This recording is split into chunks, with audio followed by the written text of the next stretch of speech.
Well, let me look at it this way. Mr. Fashua in Abuja said, well, he's not a fan of borrowing like that, but if it's for infrastructure that will pay for itself, it will be fine. He mentioned, why do we borrow for polio? I think it's about $150,000 or so, or $1 million, to scale up immunization. Polio is important too. You have said we could raise funds through tax. We should, actually. Yes. Some Nigerians are already saying, I'm overtaxed already. If I pay tax on this and pay tax on that, and I can't really see the outcome of those payments, how else can we do it without having to borrow, particularly in terms of for consumption? Well, I think that what you have to do is what we are now trying to do. What we're trying to do now is that the Federal Inland Revenue Services is now trying to borrow more. And you talked about taxation. What's happening is that you don't have to increase the tax rate. People are burdened already. There are lots of people who are not within the tax bracket. They're not paying at all. There are lots of people in the market. You go to a Kari market, they have shops. The turnover is massive, you wouldn't know. Yeah. And they are not paying any tax. And now what you're getting now, I see now they go to shops, and they try to get shops, like if there's one where I live, and I know my daughter has been challenged, to pay some, to pay some tax on her premises. And so they sit down with you, they estimate revenue, what it would be, and so on and so forth, and they tell you this is what you're going to pay. And so that's the way to go. So when people are saying, we're afraid of taxation and so on, what they're saying is that you don't manage the economy very well if you have to be dependent on borrowing for consumption. Once you do that, we had crisis in this country when the Kunjiwala had to come and bail us out. Because we mortgaged the future, we borrowed to the hilt and so on and so forth. And then we were we're not credit worthy anymore. We were not credit worthy, and the cost of borrowing in this country escalated. And so we went from state capital to negotiating with one group and the other and so on, to see if we can get some relief. And got some relief. So we don't want to get into that. And what will quickly get us into that is when we borrow in a manner that is not self-liquidating. If I borrow, for instance, and I put it on roads, and I'm going to toll the roads, now I'm going to collect revenue. Have money to service the debt. To service the debt. And so that's the way to go. I say here that ability to borrow. There are countries in this world, even within our sub-region, that want to borrow, and there are no lenders. Okay, so and so you speak because you're already overexposed. You're overexposed, and the risk you represent, it's not something they want to touch. So if you have ability to borrow in Nigeria, we are blessed. Whenever we issue debt instruments and so on and so forth, even domestic debt instruments, it's oversubscribed.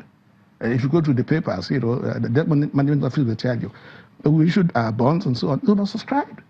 I listened to the vice president talking the other time on television. That was a promo. And it spoke to the fact that, even the cost of borrowing this money by the tenure on the bonds is coming down. So we are attractive. We don't have issues with, being able to attract this money. But the issue is how make sure that we don't mortgage the future. There's no good management. Let's go to Abuja. Mr. Fashua, some economists like you have said that this rising debt profile can scare off foreign portfolios, investments coming into the country. And that means we may not be seeing as much as the foreign currencies that we need to also, boost our own economy here. So how do we deal with, this debt profile? How do we reduce it? How do we pay back? Well, the point is, like I said before, sometimes people borrow money they don't intend to pay, but by the time a lot of these obligations are due, many of the characters who are in the scene now, who are contracting all of this debts and signing off the future of the country, will not be on the scene. And that's the time that we should actually look for them. I remember the publications in some newspapers, Punch, Tribune, about the debts that were eventually cancelled. Many of them were, cancelled in 2006. These debts were incurred in the 70s and the 80s, in the late 70s and the 80s mostly. And you'll be shocked the kind of monies that some of our state governors collected for different kind of fancy projects which never happened. Some people collected money to build a rail on the ground, and these things never happened. You know, and of course we sat on it and we suffered for it. At some point in time, the Paris club, London club, they were charging us as high as 11–12%, which was a punitive rate, even in that regard. So the real danger in debt, and I think everybody will know this, whether you're an individual or a household, it's always sweet to collect money from the bank, but to pay or to borrow from your friend.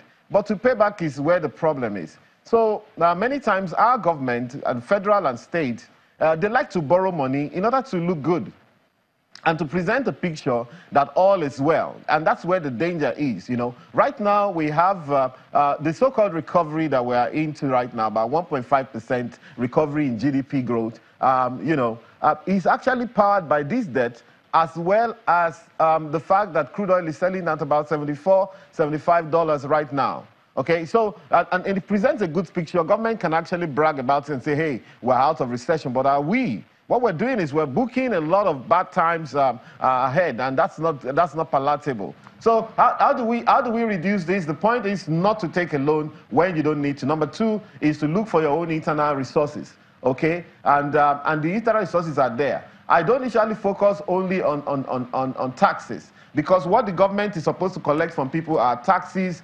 dues, rates, levy, duties, fines. All of these things should be collected where they need to be collected. It's not only the FRS that's saddled with the duty of income collection or revenue generation for government. All the ministries, departments, and agencies, they also have departments that are supposed to make money for the government. And we had even proposed at some point in time that any of the CEOs going into any of these MDAs should be given a target to say, this is how much you have to bring in or you lose your shirt. But, I mean, that did not happen. But eventually it will have to happen. That we'll have to benchmark them. In the Jonathan days, we had a problem. And this thing was escalated to the House of Reps and the Senate then. That, many of the MDAs would usually spend 95 to 99% of what they generate. You find an MDA generating 500 billion in a year and spending 499 billion on itself. And of course, paying their people whatever kind of rates they want, having a very good time.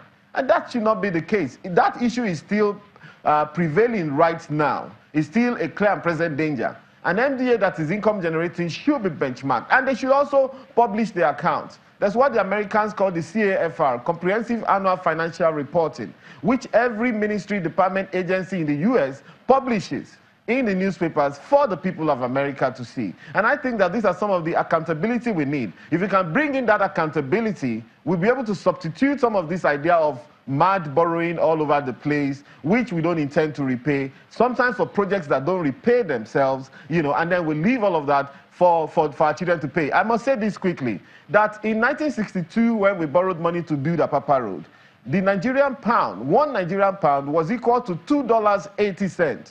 Almost $3. As at today now, you know what the dollar is doing. Now, Naira is doing $300 Naira to $1. And we still intend to borrow money to fix Apapa Road because the monies that have been generated from clearing goods in that place for all this year, we had no plan. Okay. Look, you can have access to borrow, but if you're a planless person or a planless country or planless household, borrowing is never going to save you.